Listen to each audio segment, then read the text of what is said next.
iPhone season is finally upon us, and both of the iPhones that I pre-ordered are finally here on release day, the 22nd of October. September? It's September. Wow, I suck. Let's get into it. So every year I pre-order the new iPhone, one because I definitely have a consumer products problem, and the second is because I actually use my iPhone to film all of my vlogs. If you guys didn't know and you just happen to be watching this channel for the first time, I actually have a main channel, which is my sneaker YouTube channel, that I film a lot of vlogs where I buy and sell sneakers from thrift stores and things like that. And this is my tech channel, or I guess my second channel, so you guys don't see as many vlogs on this channel, but I wanted to unbox both iPhones for you guys here, just so you guys know what to expect when you buy a new iPhone. I bought one for my wife, one for myself. This one's gonna be the main vlogging iPhone, but this one we also use for sort of side stuff that she does for the business. But either way, here they both are. We're gonna start with the smaller one, the iPhone 15 Pro. Now first off, I've got to say that the packaging is really nice. It's a super thin box because obviously this doesn't come with the power brick anymore. That stopped a little while ago. You've got the image of the front of the iPhone on the front of the box. You've got iPhone on the side, and then you've got the, I'm assuming the corresponding color, yes that's right, the corresponding color of the iPhone on the Apple logo on the top and the bottom of the box. Of course, being Apple design, you've got these really nice pull tabs to open the box rather than having a plastic wrapper like it used to have. Here we go. Moment of truth. Look at that. That's a nice looking thing. That is a really nice looking thing. So this is the black colorway of the iPhone. This iPhone is supposed to be significantly lighter than the previous, not significantly, a little bit lighter than the previous iPhone. The edges are also a little bit more rounded, and then you've got the new function button on the side of the iPhone. And of course, the USB-C on the bottom of the iPhone. I've had to upgrade all my cables to USB-C, which I have been doing slowly over time because everything else that I own is USB-C, and now finally, my iPhone is USB-C. But here we go. The brand new iPhone 15 Pro in the standard Pro size in the black colorway. I've got to say, this color is very, very clean. I'm kind of regretting not getting the black one personally. I got the natural titanium colorway, as you guys will see. I mean, right off the bat, it feels a little bit lighter. Then again, my current iPhone is a Pro Max, so the standard iPhone's gonna feel lighter anyway, but it feels really nice. Obviously, this iPhone comes with the A17 Pro chip, which means it's gonna be significantly faster than the old iPhone.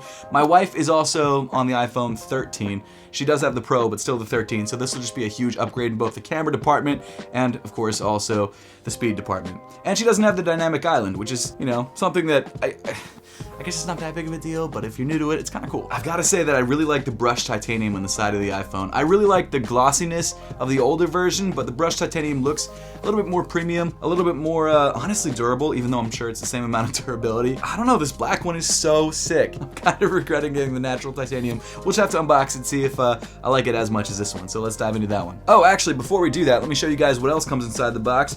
You've got your USB-C to USB-C charging cable right there. You unfortunately have to buy a power brick if you don't already have one. You've got the Apple sticker, and then of course some instruction stuff. But that's all you get inside the box, as you're probably used to at this point from previous Apple iPhone releases. But now let's dive into the big boy, the iPhone 15 Pro Max in the natural titanium colorway, which I bought mainly because I like buying the new colorway of iPhones, like the one that's sort of the special colorway for that year. I've done it every year, I think since they started doing it.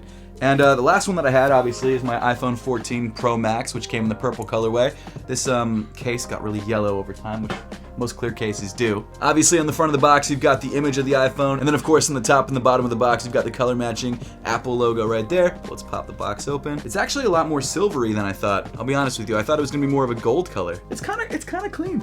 I'm not gonna lie, it's kind of clean. I'm actually really digging this. Okay, but this titanium is not bad. It's definitely more of a silver than a gold. I really thought it was gonna be more of a gold color, but it's definitely a silver. Again, inside the box, you've got the same stuff, the same USB-C to USB-C, you've got the same instruction manual, and of course the Apple sticker. So let's pull off the sticker on the front of this guy and power it up. I wonder if my old case would fit this. Just to show you guys the difference in materials, obviously in the older iPhone, you've got a much shinier side rail material, and of course you've got very hard edges. On the newer iPhone, you've got a much more, I guess, brushed titanium look, and again, more rounded corners, which do feel really nice in the hand. It actually feels better in the hand than the original iPhone, not the original, but the iPhone 14. It also feels lighter. Not a huge amount lighter, but a surprising amount lighter. Here we go, powering it on. Obviously, when it comes to the dimensions of the exterior case, it's the exact same size. The only real difference is the button on the side and the USB-C on the bottom. I actually really like that background a lot. That looks sick. So I've set up my iPhone already. I'm about to set up my wife's iPhone, but I want to kind of go over really quickly the differences between these two iPhones. Obviously, the Pro Max is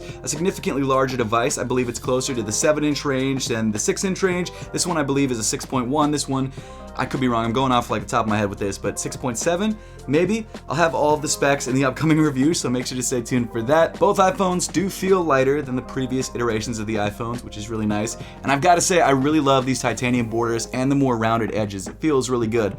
Plus, with the USB-C, you're gonna have a lot more interoperability when it comes to using cables. Like, a lot of my friends have Androids, and now I can finally charge my iPhones on their Android chargers, which is just something that should have happened forever ago. But overall, really excited about these two devices. I think they both look incredible. I'm not gonna grab any of the regular iPhone 15s or iPhone 15 Pluses because I'm not gonna be using them.